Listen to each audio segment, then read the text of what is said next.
Yo, what's up guys? Welcome back to my channel. Di sini ada judulnya di atas sekali, itu adalah 1 jam di planet ini, 7 tahun di bumi.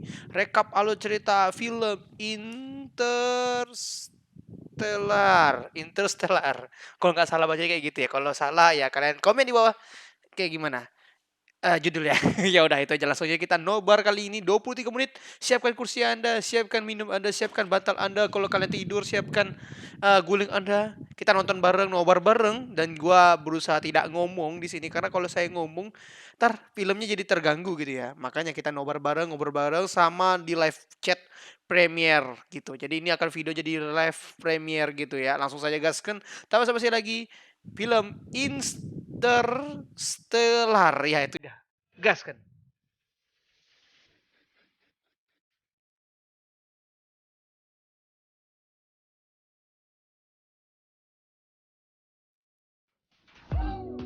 Film garapan Christopher Nolan ini memang sangat menarik dan menimbulkan banyak pertanyaan. Jadi banyak orang yang masih bingung akan jalan cerita film ini. Nah, untuk ngerti alur cerita film ini, kalian memang harus benar-benar konsen nonton dari awal hingga akhir biar ngerti jalan ceritanya. Tapi kita rekapin aja deh ya di sini. Oh iya, buat kalian yang punya ide untuk bahas alur cerita film apa yang menarik, coba deh rekomendasiin di kolom komentar ya. Kemudian jangan lupa like, subscribe, dan share. Nah, langsung aja kita rekap alur cerita film Interstellar. Let's go. Hele. Di awal film kita diperlihatkan dengan rak buku yang kusam, berdebu, dan terdapat miniatur shuttle space. Kemudian ada wanita tua yang bercerita bahwa ayahnya yang seorang petani, namun dulunya bukan petani. Scenes langsung berpindah ke Cooper yang sedang bermimpi buruk tentang masa lalunya yang kecelakaan dengan pesawat luar angkasa milik NASA. Cooper pun kemudian bangun dari tidurnya, dan di depan dia sudah ada Murph. Murph ini merupakan anak dari Cooper. Murph mengatakan bahwa ayahnya adalah hantu. Nah, pagi harinya, terdapat kabar bahwa ladang gandum milik Nelson terkena wabah hawar. Nelson ini adalah tetangga dari Cooper. Dia terpaksa harus membakar ladang gandum, dan menyisakan beberapa petak ladang jagung. Wanita tua ini menjelaskan kalau bumi kini sedang dilanda badai debu, yang membuat ekonomi dan kesehatan orang kini sangat memprihatinkan. Badai ini bahkan terjadi hampir setiap hari. Di rumahnya, Cooper tinggal bersama kedua anaknya, yang cewek bernama Murph dan yang cowok bernama Tom. Kemudian ada Donald, yang merupakan ayah mertua Cooper. Saat sedang sarapan, Murph mengatakan buku dan mainan satelit luar angkasa miliknya yang ada di rak buku kembali jatuh berantakan. Dan dia menyimpulkan bahwa itu adalah perbuatan hantu. Karena Cooper orang yang sangat ilmiah sekali, maka dia mengatakan agar tidak berpikiran itu adalah hantu. Dia menyuruh Murph untuk mengobservasi dan menganalisa terlebih dahulu, sebelum menyimpulkan kejadian ini. Cooper kemudian mengantar anaknya pergi ke sekolah. Namun di tengah perjalanan, ban mobil mereka bocor tepat di tengah ladang jagung. Tiba-tiba ada sebuah pesawat pengintai buatan India yang sudah tidak terpakai, melintas sangat dekat di atas kepala mereka. Cooper dan anak-anaknya pun mengejar pesawat ini. Kemudian mereka meretas pesawat tanpa awak ini, karena pesawat ini memiliki teknologi panel surya. Menurut Cooper, panel surya ini akan dapat digunakan untuk menyalakan beberapa alat di ladangnya secara otomatis menggunakan tenaga sinar matahari. Mereka mengejar sampai di ujung jurang dan berhasil meretas pesawat tersebut. Setelah pesawat berhasil diangkut dengan mobilnya, Cooper lanjut mengantar anak-anaknya ke sekolah. Saat sampai di sekolah, Cooper dipanggil oleh kepala sekolah. Dia mendapatkan laporan bahwa Tom mendapatkan nilai yang terus anjlok, dan Murph yang berantem dengan temannya gara-gara tentang Apollo, yang mana Murph mempertahankan argumen yang diajarkan oleh ayahnya. Tapi Cooper malah tidak marah kepada Murph, dan dia terlihat sangat santai. Murph dan Cooper kemudian pulang. Sesampainya di rumah, mereka menemukan traktor milik Cooper rusak. Saat masuk ke dalam rumah, mereka mendengar benda yang jatuh dari dalam kamar Murph. Ternyata buku yang terjatuh dari rak. Nah, ternyata Murph ini sudah meneliti kejadian ini dan memberitahu kepada Cooper bahwa hantunya tersebut mencoba untuk berkomunikasi dengannya. Murph menjelaskan bahwa hantu tersebut mencoba menyampaikan sesuatu melalui kode Morse lewat jarak-jarak antar buku di dalam raknya, sehingga menjatuhkan beberapa buku untuk membentuk kode Morse. Nah, sore harinya, Cooper sekeluarga nonton pertandingan baseball. Namun pertandingan dihentikan karena tiba-tiba badai debu besar datang ke arah mereka. Mereka kemudian pulang. Saat sampai di rumah, Cooper menutup jendela kamar milik Murph yang lupa ditutup. Di sini, Cooper mulai menyadari ada yang aneh di dalam kamar Murph ini. Debu yang masuk ke dalam kamar Murph terlihat membentuk sebuah kode, seperti ada yang mengatur dari gravitasinya di sini. Murph memberitahu kepada ayahnya bahwa itu adalah hantu yang mencoba berkomunikasi. Cooper yang penasaran memperhatikan debu yang tersusun ini. Dia menyimpulkan bahwa ini bukanlah kode Morse, melainkan bilangan biner. Nah, sedikit penjelasan nih, bahwa bilangan biner adalah sebuah sistem penulisan angka menggunakan dua simbol, yaitu 0 dan 1. Cooper yang penasaran kemudian menerjemahkan bilangan biner ini, dan dia menemukan koordinat tempat dari bilangan biner ini. Cooper yang sangat penasaran dengan lokasi yang ditunjukkan dari bilangan biner ini, kemudian pergi ke lokasi itu. Murph awalnya ingin ikut, tapi Cooper melarangnya. Namun di tengah perjalanan, Cooper menemukan Murph ada di dalam mobilnya. Singkat cerita, mereka sampai di koordinat tempat itu. Mereka menemukan sebuah tempat yang memiliki pagar besi. Saat Cooper mencoba membuka paksa pagar, dia dikagetkan dengan robot yang kemudian membius Cooper sampai tidak sadar. Saat Cooper terbangun, dia sudah berada di sebuah ruangan dengan seekor robot. Robot ini menginterogasi Cooper, siapa yang memberikan koordinat tempat ini. Ternyata robot ini adalah robot pintar dengan teknologi artificial intelligence bernama TARS.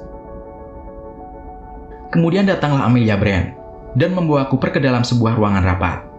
Di sana Cooper bertemu dengan banyak orang, salah satunya Profesor Brand. Nah, ternyata si Cooper ini sudah mengenal Profesor Brand ini.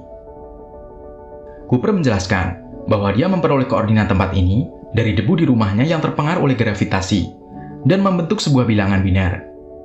Ternyata tempat ini adalah NASA. Nah, Cooper ini dulunya adalah pilot pesawat luar angkasa NASA. Profesor Brand kemudian mengajak Cooper untuk melihat pesawat Endurance yang akan mereka gunakan untuk mencari planet baru sebagai rumah manusia. Misi ini bernama Lazarus Mission. Profesor Brand lalu meminta Cooper untuk menjadi pilot dalam misi kali ini. Dia juga menjelaskan bahwa anomali yang terjadi pada gravitasi debu di rumah Cooper kemungkinan pesan dari makhluk antar dimensi. Mereka kemudian melakukan meeting. Salah satu kru dalam misi ini, yaitu Romley, menjelaskan bahwa anomali ruang dan waktu pernah terjadi paling kuat ada di dekat planet Saturnus. Anomali ini adalah lubang cacing. Nah, lubang cacing ini terbentuk 48 tahun yang lalu, yang dapat menjadi jalan bagi mereka untuk menuju ke galaksi lain dengan waktu yang sangat singkat. Nah, lubang cacing ini akan digunakan mereka untuk mencari planet baru yang layak huni di galaksi lain. NASA percaya bahwa lubang cacing ini ditaruh dengan sengaja oleh seseorang yang disebut dengan mereka makhluk antar dimensi. Makhluk ini mencoba untuk berkomunikasi dengan mereka untuk mencari jalan keluar dari kehancuran bumi ini. Nah, di sini, NASA sebetulnya sudah memulai misi Lazarus pertama, yaitu 10 tahun yang lalu. Artinya, sudah ada manusia yang memasuki lubang cacing ini. Misi Lazarus yang pertama dipimpin oleh Dr. Mann, dan ada beberapa krunya, seperti Dr. Miller dan juga Dr. Edmund. Setelah misi Lazarus pertama berjalan 10 tahun yang lalu, NASA mendapatkan sinyal dari 3 planet yang dicari oleh misi Lazarus pertama. Kemudian, NASA memiliki 2 rencana untuk misi Lazarus kali ini. Rencana A, yaitu membawa manusia ke planet layak huni untuk rumah baru mereka. Kemudian, rencana B mereka, membawa bom koloni sel telur manusia yang sudah terbuahi sebanyak 5.000 buah untuk dikembangbiakan di planet baru tersebut. Koloni inilah yang akan menjadi peradaban baru manusia di galaksi lain. Dan manusia di bumi dibiarkan punah begitu saja. Setelah pulang dari markas NASA, Murph yang tahu ayahnya akan pergi dan meninggalkannya pun marah. Karena Murph mengetahui ayahnya tidak akan kembali, sebab ayahnya juga bilang bahwa dia tidak tahu apakah dia dapat kembali atau tidak. Murph yang merupakan anak jenius menjelaskan kepada ayahnya bahwa arti pesan dari hantunya itu adalah stay jika diartikan dengan kode Morse. Nah, kalian bingung kan? Di dalam bilangan biner, anomali ini menunjukkan sebuah koordinat tempat. Tapi saat diartikan dengan kode Morse, pesan ini artinya stay. Cooper kemudian meyakinkan Murph bahwa dirinya mungkin akan kembali, tetapi mereka akan memiliki usia yang sama saat dirinya kembali nanti, karena pengaruh perjalanan berkecepatan cahaya dan dilatasi waktu. Saat Cooper akan pergi, buku di rak kamar Murph jatuh kembali, dan juga menjatuhkan jam milik Murph yang diberikan oleh ayahnya. Jam ini diberikan oleh Cooper kepada Murph untuk menyamakan waktu mereka, saat mereka kembali bertemu nanti saat Cooper kembali. Singkat cerita, misi pun dimulai. 4 kru dan 2 robot bernama Tars dan Cass ada dalam misi kali ini. Menempuh perjalanan yang sangat jauh dan lama, keempat orang kru ini melakukan hibernasi selama 14 bulan, hingga sampai di planet Saturnus. Nah, setelah sampai di Saturnus, mereka dapat melihat secara langsung lubang cacing. Mereka kemudian masuk ke dalam lubang cacing ini. Kejadian aneh terjadi di sini. Amelia Brand seperti berinteraksi dan bersentuhan langsung dengan makhluk antar dimensi ini. Tidak lama setelah itu, mereka sudah sampai di galaksi lain, yang jaraknya bertahun-tahun cahaya dari bumi. Mereka langsung menjalankan misinya. Mereka menganalisa sinyal dari ketiga planet, yang dikirim oleh kru Lazarus pertama 10 tahun yang lalu. Planet Dr. Miller masih mengirimkan sinyal yang positif. Kemudian planet Dr. Man juga begitu, bahkan dikatakan mendukung kehidupan. Namun berbeda dari yang lain, sinyal dari planet Dr. Edmund tidak menunjukkan kabar apapun. Mereka kemudian berdiskusi mau ke planet mana terlebih dahulu. Apakah ke planet Edmund terlebih dahulu, atau ke planet Miller dan planet Man. Kedua planet ini adalah yang paling dekat dengan mereka. Namun planet Miller sangat beresiko, karena sangat dekat sekali dengan lubang hitam. Lubang hitam ini memiliki tingkat tarikan gravitasi yang sangat tinggi. Bahkan menurut teori relativitas, saat mereka berada di planet Miller, maka terjadi perbedaan waktu yang sangat signifikan. 1 jam di planet Miller sama dengan 7 tahun di planet Bumi. Mereka pun memutuskan untuk pergi ke planet Miller. Namun, di sana mereka harus bekerja dengan sangat cepat dan tidak ada kesalahan sedikit pun. Karena jika mereka berlama-lama di sana, maka yang ditakutkan kehidupan di bumi sudah punah. Mereka lalu pergi ke planet Miller dengan menggunakan Ranger. Pesawat Endurance ditinggal di orbit lubang hitam dengan meninggalkan Romley seorang diri dan robot Tars. Sementara Cooper, Amelia, Doyle, dan robot Cass pergi ke planet Miller. Pesawat mereka pun mendarat di planet Miller. Di planet ini, mereka tidak menemukan apapun. Yang mereka temukan hanya puing pesawat yang hancur dan masih mengirimkan sinyal. Di bumi, sinyal ini bertahan selama 10 tahun. Padahal di planet ini, sinyal masih baru saja terpancar selama 1 jam lebih. Artinya, Dr. Miller baru saja tewas 1 jam yang lalu di planet ini. Saat mereka sedang mengumpulkan puing, tiba-tiba dari kejauhan terlihat ombak yang sangat besar, yang sebelumnya dikira mereka adalah gunung. Amelia Brand yang tertimpa puing berhasil diselamatkan oleh robot Cass sebelum ombak menerjangnya. Namun, saat Doyle akan masuk ke dalam pesawat, dia keburu terhempas oleh ombak terlebih dahulu. Doyle pun tewas di planet ini. Karena mesin pesawat mereka basah, maka mereka harus menunggu sampai mesin kering, dan memerlukan waktu 1 jam 45 menit. Nah, itu artinya, mereka akan melalui waktu hampir 14 tahun bumi di planet ini. Saat ombak besar datang kembali, mesin pesawat berhasil menyala.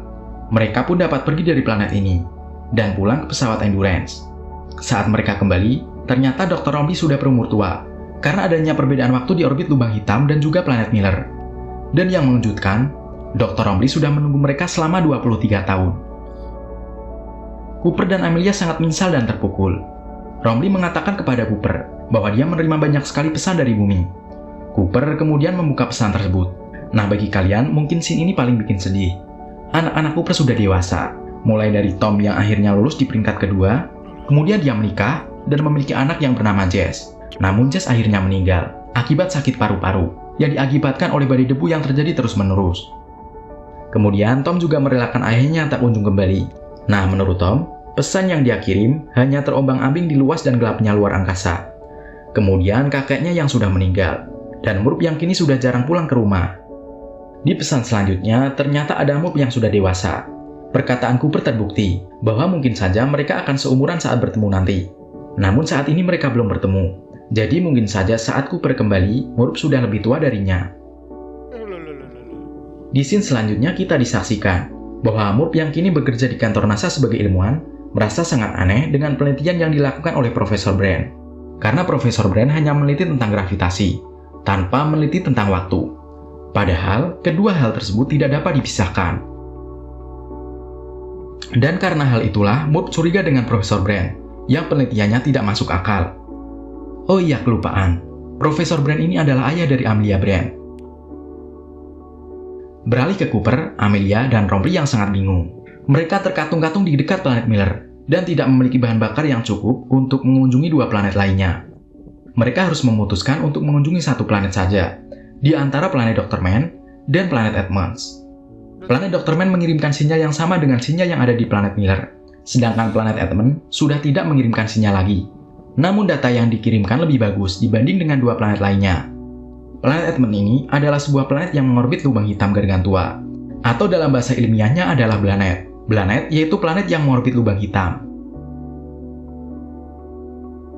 Scene selanjutnya ada di markas NASA.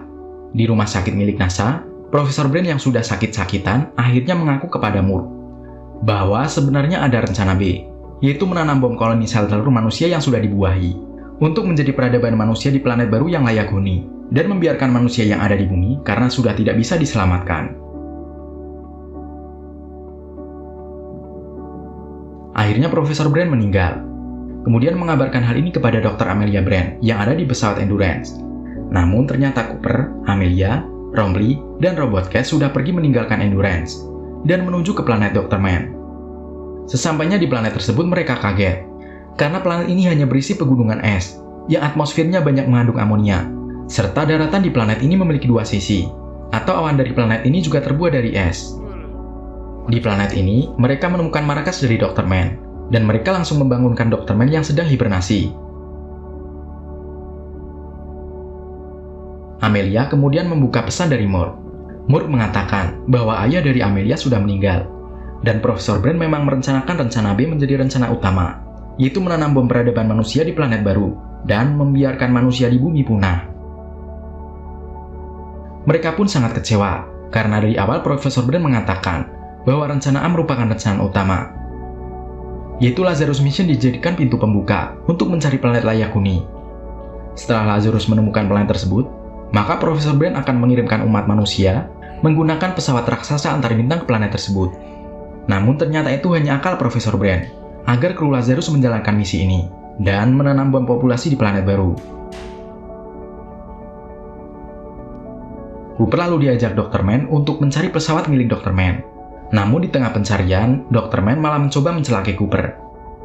Dr. Man ternyata memalsukan datanya karena dia ingin pulang ke bumi, dan berharap dengan adanya sinyal itu, suatu saat akan ada manusia yang datang ke planet ini. Dia memalsukan data yang positif, padahal planet ini sangat tidak mendukung kehidupan sama sekali.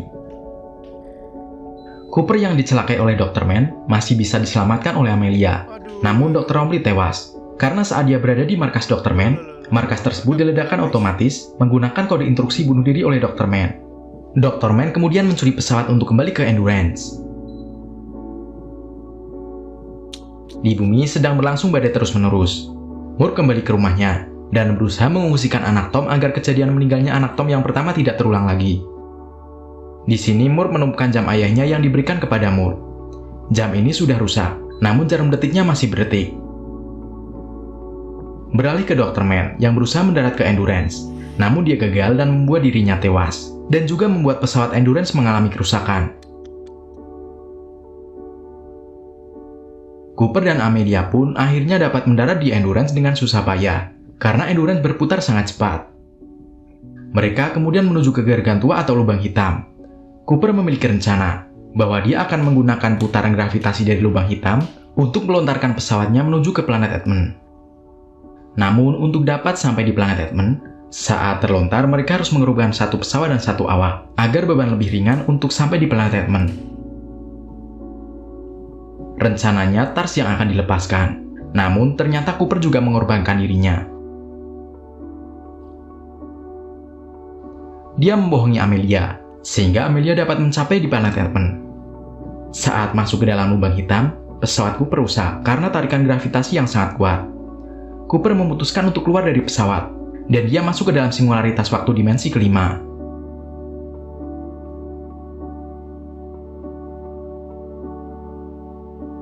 Di dalam sini terdapat banyak sekali memori dari Murph, yang terletak tepat di belakang rak buku milik Murph. Nah, inti dari seluruh film ini akan terjawab di sini. Murph mulai sadar akan kejanggalan yang terjadi di kamarnya waktu kecil. Dia kemudian menjatuhkan buku dengan posisi yang sama, waktu hantu saat dirinya masih kecil juga menjatuhkan buku itu. Dengan kode Morse yang sama, dengan arti yang sama, yaitu stay. Dia pun sadar bahwa hantu tersebut adalah ayahnya, yang masuk ke dalam dimensi waktu untuk menyelamatkan dirinya dan dunia. Dia sadar Ayahnya lah yang membuat bilangan biner menggunakan debu itu untuk membentuk koordinat lokasi NASA yang diberikan oleh TARS. TARS yang dikorbankan ternyata juga masih hidup di sini dan masih dapat berkomunikasi dengan Cooper melalui radio yang ada di helm astronot milik Cooper.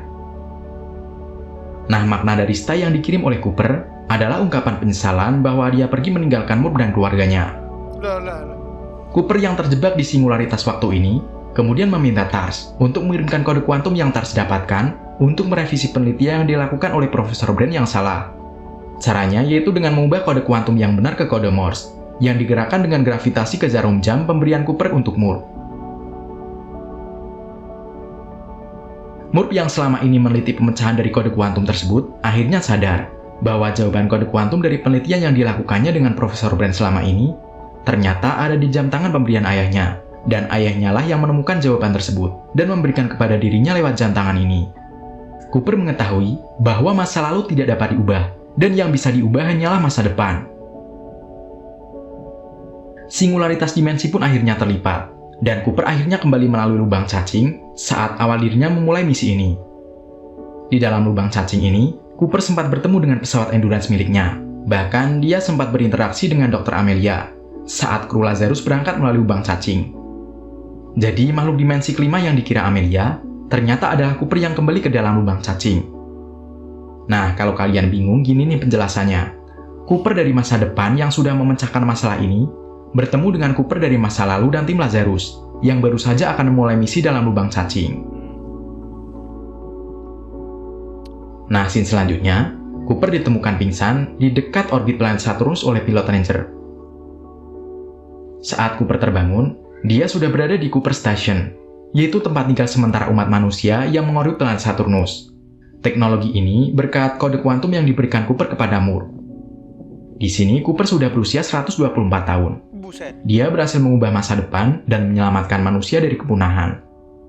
Buset. Nah, akhirnya Cooper bertemu dengan seorang nenek-nenek yang sedang terbaring di rumah sakit, dan ternyata nenek ini adalah Murph. Bisa dibilang, Cooper ini saat terpental ke lubang cacing, dia menuju ke masa depan. Murph kemudian memberitahu Cooper bahwa dirinya harus pergi ke planet Edmund untuk menemui Dr. Amelia Brand. Ternyata, Amelia selamat dan sampai di planet Edmund. Cooper pun kemudian berangkat menemui Amelia, dan film pun selesai.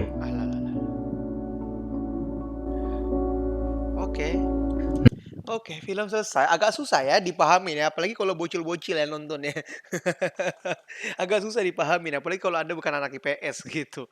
Aduh, tapi ya sudah, film sudah habis, itu dia film kali ini. Kita habis ini nonton film. Request-requestan kalian lagi. See you next time. Sampai jumpa di episode selanjutnya, video-video rekap film. Komen di bawah video apalagi. Film apalagi kita nobar bareng-bareng. Thank you so much. Bye-bye.